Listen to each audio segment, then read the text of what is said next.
on va tous essayer d'inspirer et d'expirer. Opération chasse au trésor pour les vacanciers de l'association Les 1001 Loisirs cet après-midi à Longeville-sur-Mer. Une activité adaptée au handicap de l'ensemble des adultes présents pour ce séjour. Ce qu'il faut se dire, c'est qu'il faut toujours mettre un imaginaire. Il n'y a pas forcément besoin de beaucoup. Il faut juste inventer une histoire, que ce soit des adultes ou des enfants. En fait, ils vont s'y prendre. Et le but, en fait, c'est d'adapter les jeux en fonction d'eux, ceux qui sont capables de faire, ceux qui ne sont pas capables de faire. Des animateurs au nombre de 15 pour accompagner les 19 vacanciers qui demandent chacun un suivi particulier en raison de leur faible autonomie liée à leur handicap.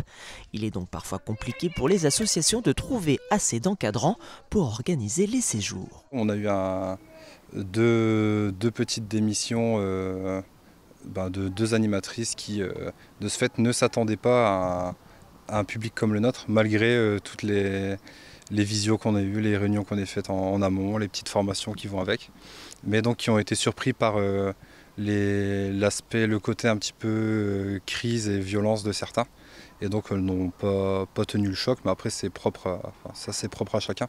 Sécurité accrue, garde nocturne à effectuer, la vigilance est permanente durant ces vacances adaptées, mais n'empêche pas la bonne humeur entre animateurs et vacanciers.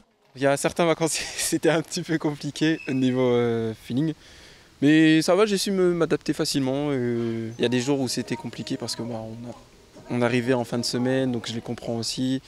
Ils étaient fatigués et il y a certains moments où ils apprécient pas forcément de faire des activités, mais c'est pas grave, on essaie quand même vraiment un maximum de leur donner envie, c'est le but principal pour nous. Si la Vendée bénéficie de nombreux sites pouvant accueillir les vacanciers, le département compte à ce jour 4 structures agréées voyages adaptés organisées.